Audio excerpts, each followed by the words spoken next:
couple these two questions together. Is BPA flawed, and do you think that the Ravens are in a position, right, to pick best player available at pick number 14 in this year's draft? Jason, we'll start with you, but again, chat, put it down below in the chat, the comment section. We'll read through those as well as much as we can. But Jason, I'm gonna toss it to you on this one.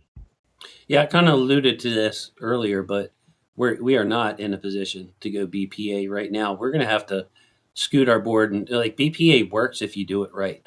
If you have the holes, the immediate holes plugged, filled on your team, and you can just go and pick the best player. Clearly, you put yourself in the position to pick the position of need. You mix need in there. Obviously, it's a complicated thing, but what I'm saying is, if we had to start Tyler Linderbaum back, I would feel a lot better about just going BPA.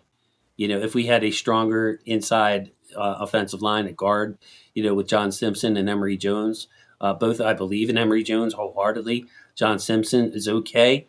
No depth behind them either. We need a tight end. We could use some depth at receiver. Like there's a lot of things we need, but specifically that O line.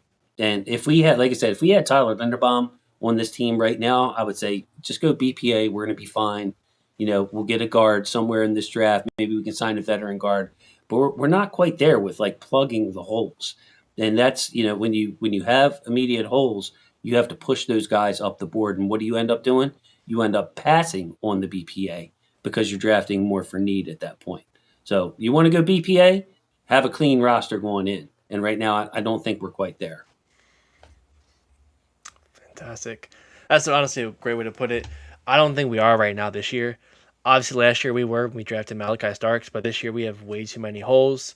I think if we would have had, or if you were more aggressive in free agency, maybe we did get maybe a guard or actually a center, then yeah, you're in a great position.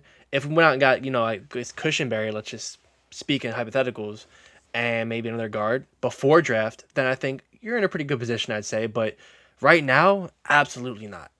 Absolutely not. Especially for me to say that, if we say that we can draft a BPA when I just sat here the whole whole season and got mad at Lamar getting hurt or on his ass or just rushing, that would be just no. Yeah, we have got to draft the line trenches. You've got to protect your investment. No BPA. I think the biggest thing is like you can't, for the Ravens, for example, because I mentioned the whole Vega versus Tyson or Jeremiah Love if he's there. At the end of the day, guys, you cannot put the cart before the horse. You know what I'm saying? You just can't do that, right? You have to kind of. All right, this is not Madden. While I understand the prospect of like maybe drafting a Jeremiah Love if he's there, like transcendent talent, sure, right? But this is not Madden. We're not trying to make a franchise team, and we're not trying to be first team all fun, right? We have holes on this roster that need to be filled right now, and if we fill those specific holes, we could be in the championship, quite literally. Right. So I think that that's kind of where I land on, again, most valuable pick for what you need right now. What is going to provide you with the most value right now? I think it's kind of foolish to say that somebody like a wide receiver, again, or just a pass catcher in general, or a skill player in general is more valuable than the position that opens up opportunities for said skill players. Right. Therefore, I think you got to go with a guy like Ioane, go with a guy like Van.